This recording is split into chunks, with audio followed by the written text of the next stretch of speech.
So I'm a realtor, I'm not an accountant, but that doesn't stop many of my clients from asking me about the tax implications of selling their properties. Hey guys, it's Michael here from HouseHack Seattle.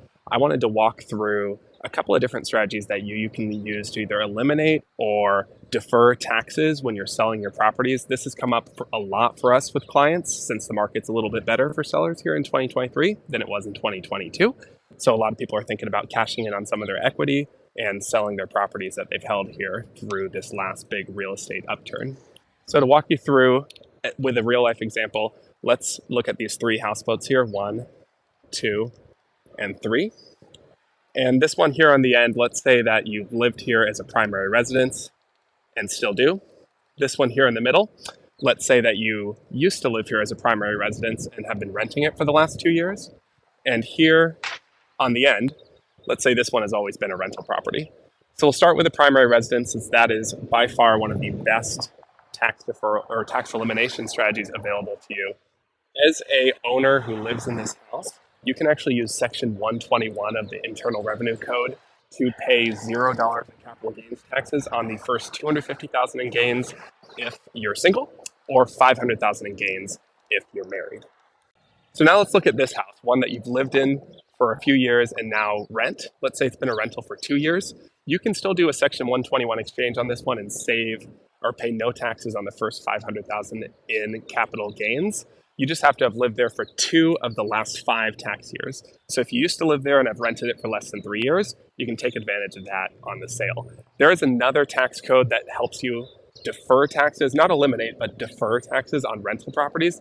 That one, ironically, even though it's less advantageous to most people, is the one that you've probably heard more about. That's a 1031 exchange. So since this property has been a rental for a few years, you could do a 1031 exchange. But for this property, here's the reason why you would probably want to do a Section 121 exchange, essentially the owner-occupied version, not a Section 1031, the rental property version. The reason is that for rental properties, you're not actually eliminating your taxes, you're just kicking the can down the road and deferring them. So if you were to sell this property with a Section 1031 exchange, you not only would have to identify a new property to purchase within 45 days that is higher priced than this property, which is kind of difficult to do in a hot market, you also would actually still owe those taxes. You just wouldn't have to pay them now. You would pay them when you sell that second property that you're purchasing. So for the last example, let's take this property. Let's say it's always been a rental property. You've never actually lived there.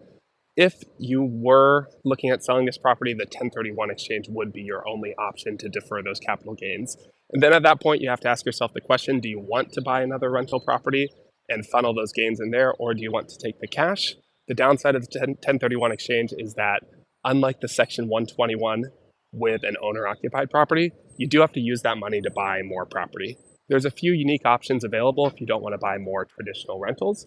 There are some like real estate investment trusts that are more passive that you can take advantage of and move that money into. But for the most part, people are buying one rental or selling one rental that's not performing very well, moving that money into one or multiple rentals that do perform better.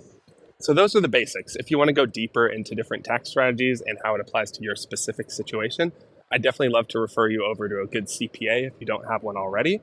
Generally speaking, we are getting more and more involved with our clients on thinking about these tax strategies and thinking about ways to maximize their dollar. It is a harder environment to invest in now with higher interest rates than it was. So we're trying to get creative about how to move money around and get the absolute best return possible. If you want to talk a little bit more about this with me and my team, feel free to shoot me a message. All of our contact info is always in the description down below. Peace.